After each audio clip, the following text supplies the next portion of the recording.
Hello students, welcome to my online study platform SP Classes, Electricity Class 10th Chapter 3 Physics यानी कि physics के third chapter electricity यानी कि विद्युत पे आज हम बात करेंगे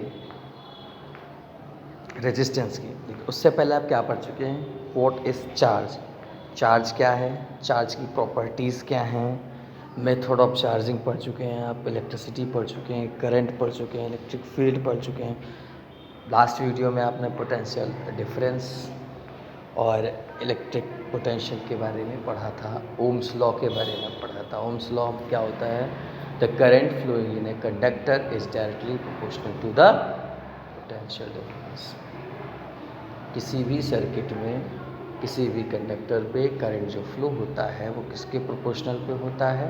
पोटेंशियल डिफरेंस के प्रोपोर्शनल पे होता है। या हम ये कह सकते हैं the ratio of potential difference and current is always constant in a conductor. Every point, her point पर, सभी जगह पर जो करंट का रेशियो होता है, करंट और पोटेंशियल डिफरेंस का जो रेशियो होता है वो कांस्टेंट होता है, नियत होता है। ठीक है, तो ओम्स लॉ आपने लास्ट वीडियो पढ़ा। अब हम बात करते हैं रेजिस्टेंस। रेजिस्टेंस उसी ओम्स लॉ से ही आया है। हमने कहा था आपसे V is directly proportional to I, यानी कि जो विभवांतर है, पोटेंशियल डिफरेंस है, वो किसके? धारा के समानुपाती होता है, अनुक्रमानुपाती होता है। और जब हम इसको हटाते हैं तो V is equal to I R आता है। V इक्वल क्या आता है? I R.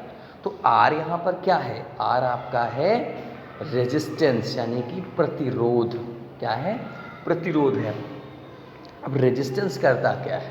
तो opposing the flow of current in a circuit is known as a resistance. Resistance क्या करता है कि फ्लो ऑफ करंट को अपोज करता है, उसके अगेंस्ट जाता है, रुकावट पैदा करता है फ्लो ऑफ करंट।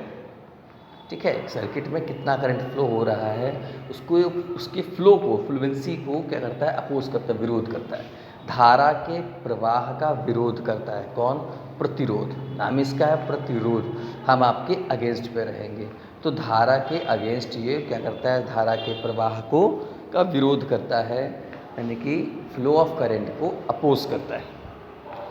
रेजिस्टेंस कह रहा है it is the define of Henson of the flow of current. ये फ्लो ऑफ करंट को डिफाइन करता है, किसके? प्रतिरोध को, यानी कि उसके अपोज को डिफाइन करता है। The ratio of the potential difference to the current. अभी मैंने आपसे ओम्स लॉ पे बताया था कि V और I यानी कि पोटेंशियल डिफरेंस और जो करंट का रेशियो होता है वो किसके इक्वल होता है? R यानी कि रेजिस्टेंस के इक्वल होता है। किसके इक्वल होता है? R और R यानी कि रेजिस्टेंस के इक्वल होता है। अब इस जो रेजिस्टेंस का है, रेजिस्टेंस की यूनिट क्या है? ठीक है, यूनिट क्या है? तो अगर हम पोटेंशियल डिफरेंस और करंट को डिफरेंस अलग अलग दोनों को ले लेते हैं और उसके अकॉर्डिंग अगर हम बात करते हैं तो जो R की जो यूनिट आएगी, पोटेंशियल डिफरेंस की यूनिट होती है वोल्ट एंड करंट की यूनिट होती है एम्पियर। तो अगर हम बात करें इस फॉर्म पे बात करें तो इसकी जो यूनिट आएगी वो है कि वोल्ट पर एम्पियर। बट अगर हम यूनिट की बात करते हैं तो हम इसको लिखते क्या है? इसको दूसरी भाषा में लिख सकते हैं, दूसरी चीज़ पे लिख सकते हैं, वो है आपका ओम। आर की यूनिट क्या होती है? ओम, यानी कि प्रतिरोध का मात्रक क्या होता है? वो होता है ओम।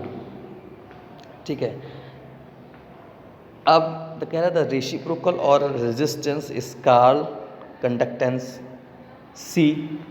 ठीक है, इसका रेसिप्रोकल होता है and SI unit of conductance की क्या होती है? पर ओम, यानी 1/R is equal to C equal क्या होता है? 1/R। और इसकी यूनिट क्या होती है? पर ओम या ओम इनवर्स -1। ठीक है, कौन कौन से फैक्टर हैं जो आपके इस रेजिस्टेंस को क्या कर सकते हैं? अफेक्ट कर सकते हैं। ठीक है, कह रहा है फैक्टर अफेक्टिंग द रेजिस्टेंस।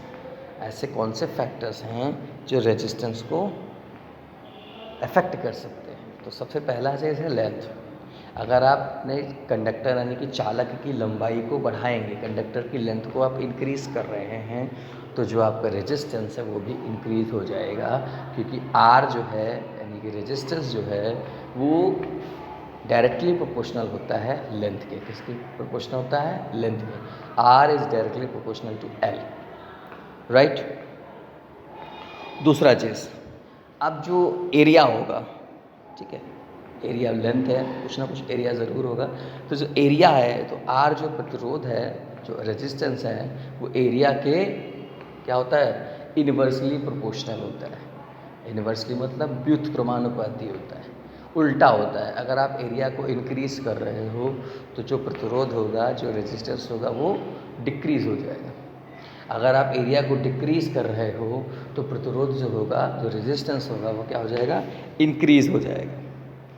दोनों equations R is directly proportional to L और R is directly inversely proportional to 1 area, यानी कि 1/R। तो इन दोनों को अगर हम मर्ज करेंगे, यानी कि दोनों को सॉल्व करेंगे, तो हमारे पास आ जाएगा R एक प्रोपोर्शनल टू, यानी R प्रोपोर्शनल टू L/A। और जब कभी भी हम प्रोपोर्शनल का साइन हटाते हैं तो कोई ना कोई एक कांस्टेंट लगता ज़रूर है। तो R इज इक्वल टू हो जाएगा रो L/A। रो क्या है? ये कांस्टेंट है जिसको हम बोलते हैं स्पेसिफिक रेजिस्टेंस ऑफ कंडक्टर। क्या बोलते हैं? Specific resistance of conductor.